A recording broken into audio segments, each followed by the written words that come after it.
Okay, hi, I'm Beck Lane. This is Studio 120. As you can see, my glasses are all tilty. So maybe I should, okay, we'll talk this way. They're super, super tilty. I'm going to go get another pair in a few minutes. But anyway, um, it's April 1st. And, as you may or may not have noticed, throughout the month of March, I was pretty depressed. I was very sad. And I didn't even realize how that's a reoccurring circumstance. I've been through therapy, I've been through AA, I've been through Al-Anon. I was an Alateen sponsor. I've worked out ways to trick myself so nothing bad happens, but I'm able to kind of redirect at least for a few minutes a day.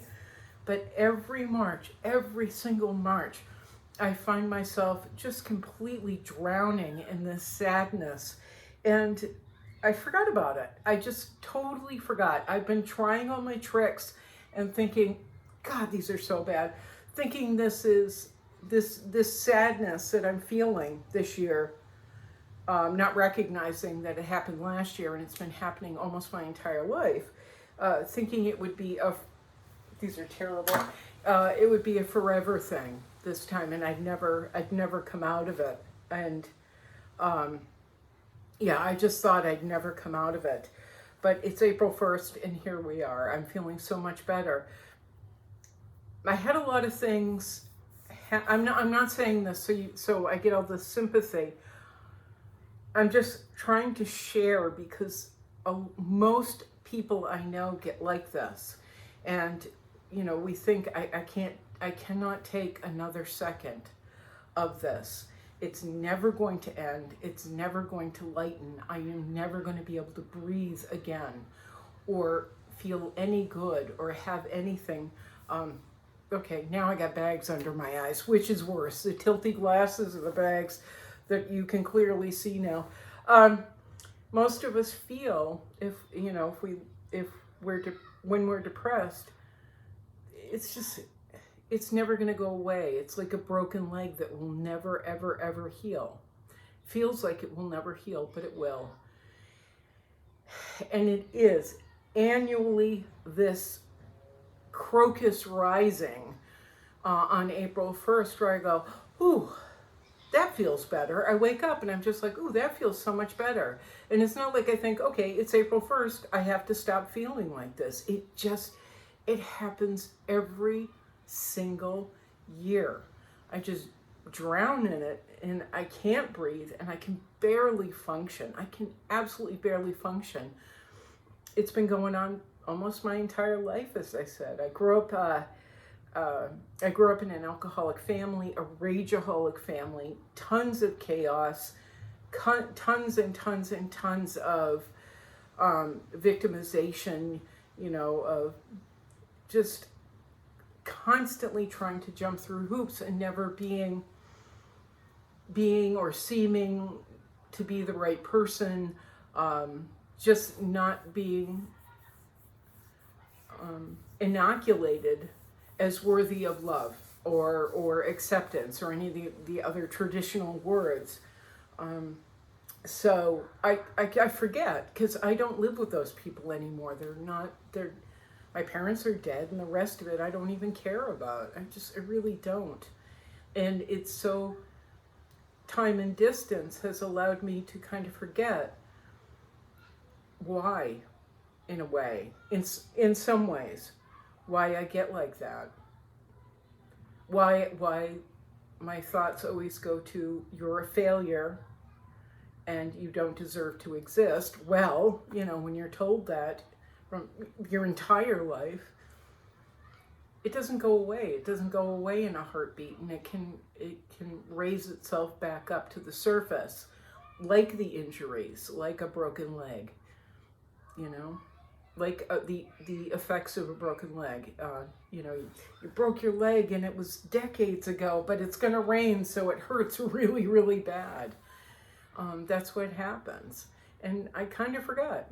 And so, to be honest, I was in my house just trying to make it minute to minute, day to day.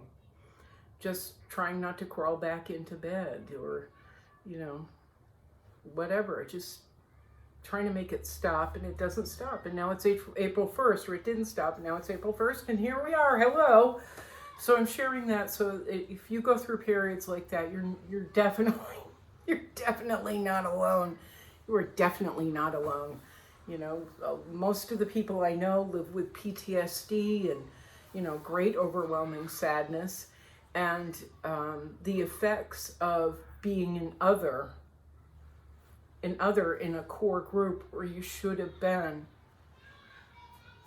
a part of things. So, but we, you know, that's just life. That's just the way it is. And some of us spend our entire lives, the rest of our entire lives, you know, trying to correct that situation, trying to be the person. I know I've wasted a lot of time trying to be that person. Now I put these videos up and I'm like, yeah, if you like it, you like it. If you don't, I don't really care. And I'm kind of the same way about my artwork. If you like it, that's awesome. If you don't, go somewhere else. Go find somebody else. You'll live. You'll be fine without me. And I don't need to be corrected. Thank you. So that was a tough lesson. It's okay. You don't need to correct me. You can move on to another living, breathing project. Enjoy. So that's what was going on throughout March. And we just, when we get in those periods, we just do the best we can do.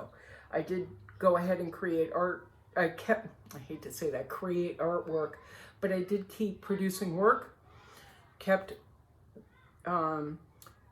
developing ideas as best as I could, but I did spend a lot of time watching YouTube and watching YouTube and binge watching, and actually sleeping quite a bit. So I think I'm pretty well rested. Anywho, let me show you what I've been working on. I started setting this one up and another one up about a week ago. They were part of my last video, I believe. But what I'd done in the beginning, was set in some of the colors in aerosol, started cutting into and laying out the figures, but now I've gone in, obviously, and laid down more design. With this particular figure, this young man on a hobby horse, I'm putting in a faux wallpaper. Let me get the reference material so I can show you.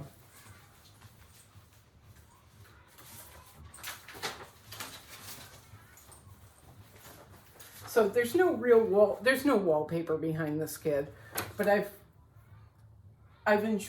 really enjoyed putting in these faux backgrounds in my different paintings, these faux wallpapers. So I'm going to continue with him and see what kind of ambiance or environment I can create. I'm headed up the street in a minute to get more Transparent Earth Red by Gamblin. I was originally going to try just using what I have and doctoring it, but as it turns out, I can get a tube. I can get a tube of Transparent Earth Red, so I'm headed up in a minute. Yesterday, I tried to doctor this by using like a dark teal and a Payne's Gray and watered them down with mineral spirits in the background. And I hate it, but I'm not going to worry about it too much because I do this thing where I put down the aerosol and then over the top I'll mix oils with mineral spirits. Mixing the oils with mineral spirits allows me to correct. So I'll go in later and I won't wipe this down. I'm not going to take mineral spirits and put that much energy into wiping that down. But what I'll do is I'll take a firm angled brush that I love, that I've worn down to the nub, and I'll just kind of scrub in Transparent Earth Red, and that will help to lift a little bit of the darkness out. But I'm really excited about using Transparent Earth Red in her hat, in all the hats, in her hair, and then in the shadowing. None of this is correct. This is not written in concrete, but it is applied in a way where I can go over and correct and correct and correct until I know exactly the brush strokes I want and the colors that I want. Then I can go over them with Neil McGilp and the colors and really make them shine and pop if I decide to. I do like to play with, as we know, I do like to play with darks and lights, really dry spots up against the gloss. I love how they play together. I love how I can take a brush stroke here, I can take a color and mix it with Neo McGilp, play it, push it down here. Other colors that were used in that brush that haven't been cleaned out will kind of pop out. And I'll get these really unusual lines and divots, you know, just as an example, along the side of her face. And then throughout here, use oil and mineral spirit, and I'll get it super dry. So I'll have all this texture. I'll have all this texture and color and light that we'll get in at some point in time when everything dries. And then right next to it is this totally dry, flat, lack of energy. Let's put it that way, lack of energy. And so when that happens, yes, the eye will go to, all right, the face, naturally, the eye will go to the face. It will just go there. That's just how we do. But then also you'll get sucked into this part. And I've heard it from people who've seen my work in person, that they get sucked into here and they don't know why. It's like a psychological play. This should be of absolutely no interest. Whatever is dry should be of absolutely no interest. What's lacking in energy and vibrancy, we should we should somehow, something or other, I was going to say, think that this has no value. But what I'm understanding from people who actually see the work in person, they go, oh my God, this is almost more interesting than the traditional use of paint, brush, and medium. Almost, but people still love my colors because I'm awesome. Sorry. I'm a genius.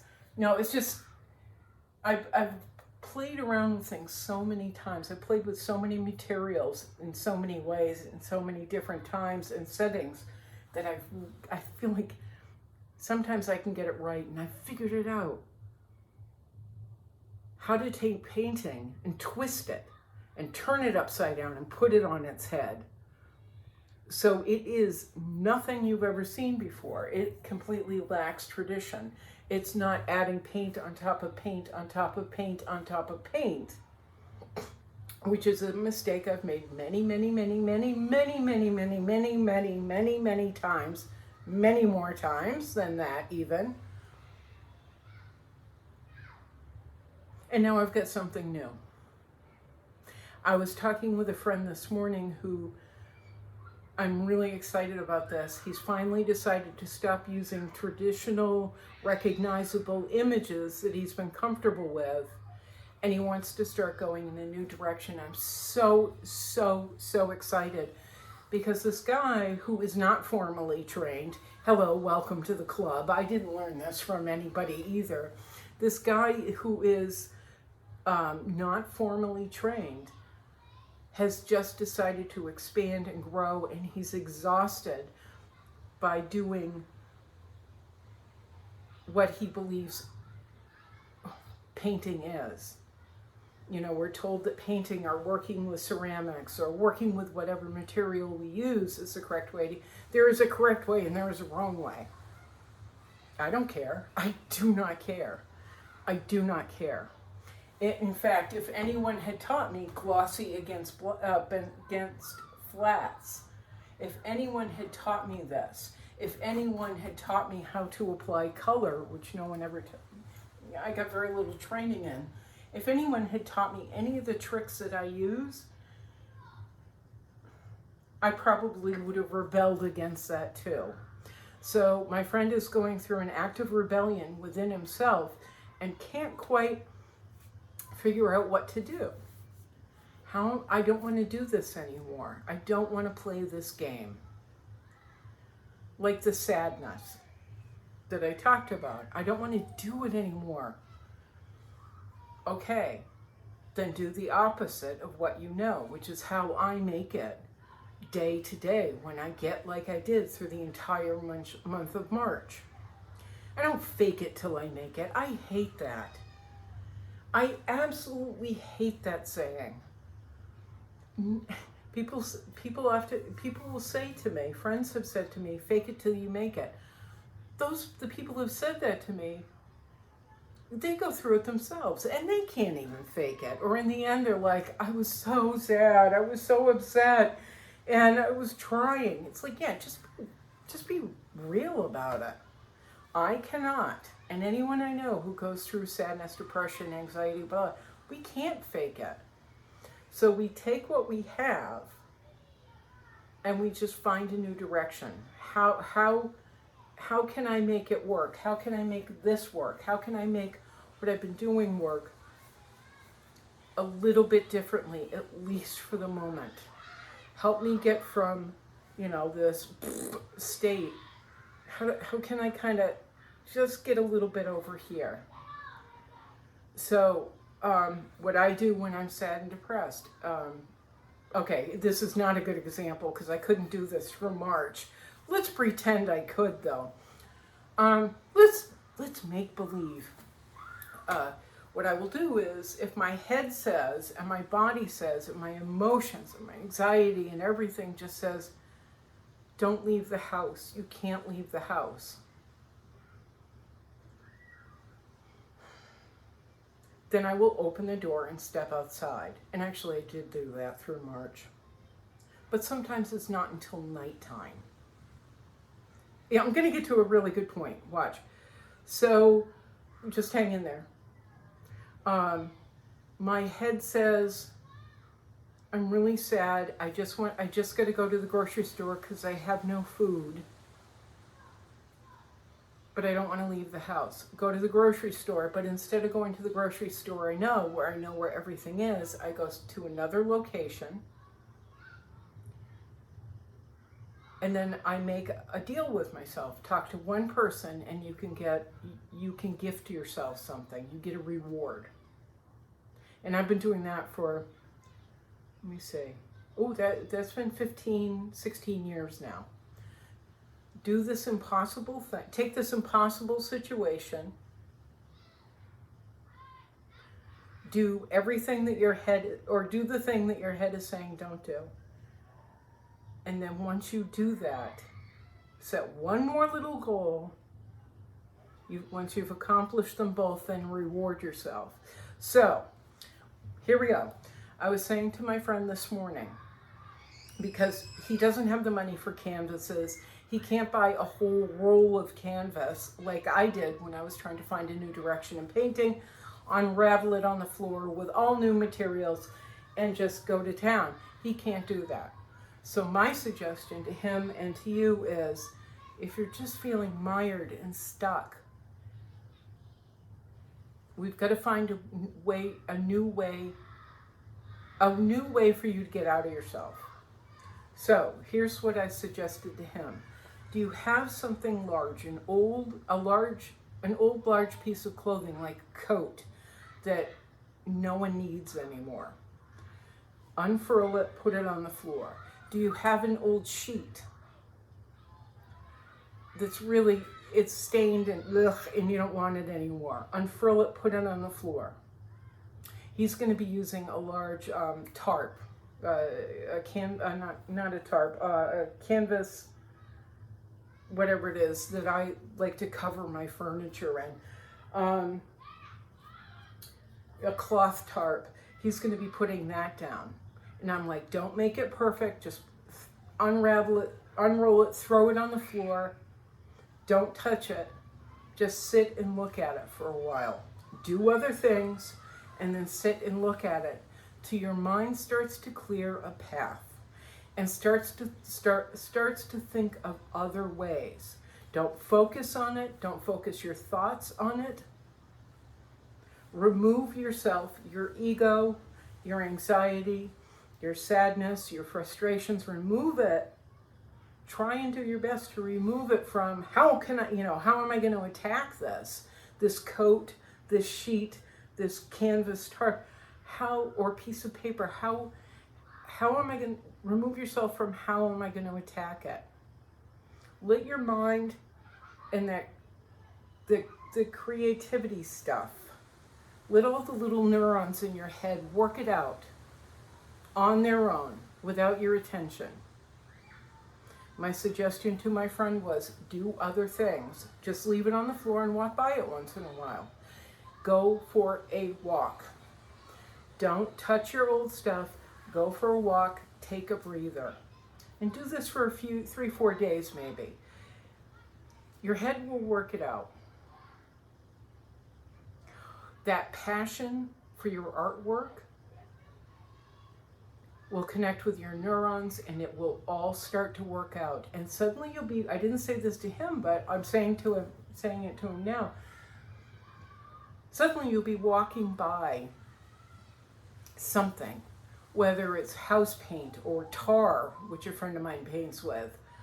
You're going to be walking through a store and you're going to see something and it's just going to be, you can't control it. I need that supply. I'm going to go home and I'm going to apply it to this material that's now laying on the floor. You won't be able to control it at all because you've removed yourself. You're thinking in another direction. You're not forcing yourself to do the same thing you've always been doing that really isn't working for you anymore. What I do is I have dictionaries. I love Webster dictionaries. They have to be Webster's. I love Webster dictionaries. There's something about the font and the illustrations. So most of them are in storage up north. But what I'll do is I'll open up a Webster dictionary and start reading the words and looking at the type.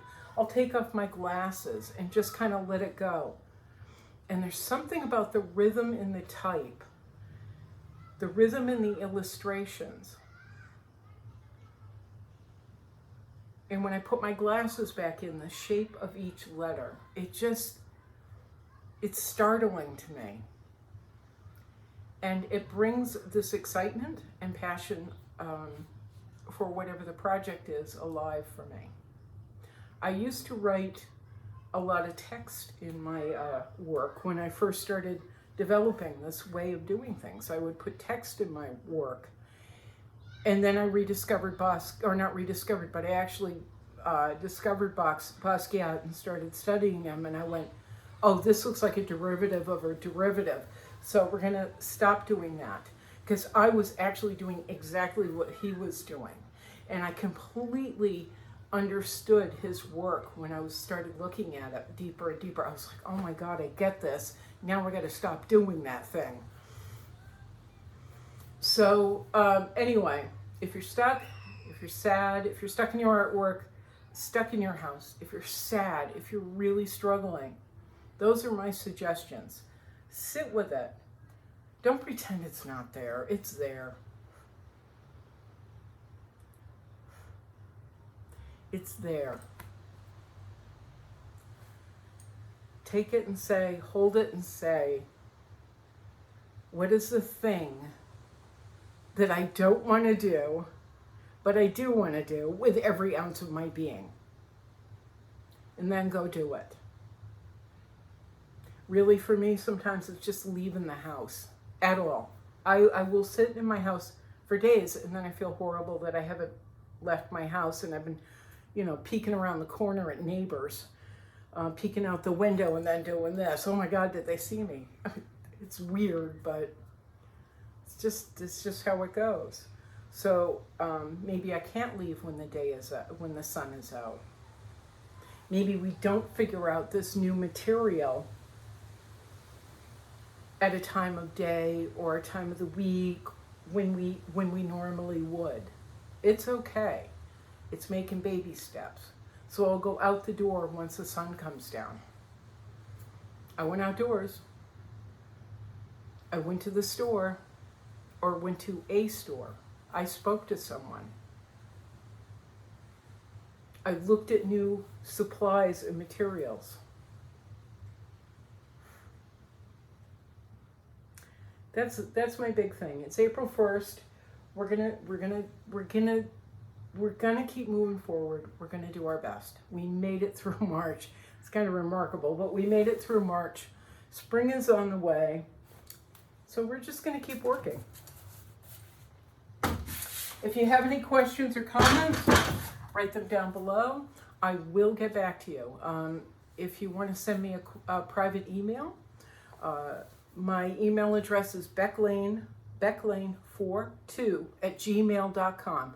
becklane42@gmail.com. If you'd like to help support Studio 120 and keep this moving so I can buy more paint when I need it. All the links are down below, and don't forget about TeePublic, where you can buy prints of my work. You can buy prints on t-shirts, as posters, tote bags, my favorite, of my work, notebooks, sketchbooks, etc. Okay, that's it. And oh, I forgot to do Max again. I have a lot on my mind. Excuse me, Max, if you see this, I'm sorry. Grammy's kind of a nutcase, but she loves you to death. I love you, Max. You are my sunshine. Mwah. All right, ciao. Ready, Carrie? Here we go. Meow, meow, meow. Boink.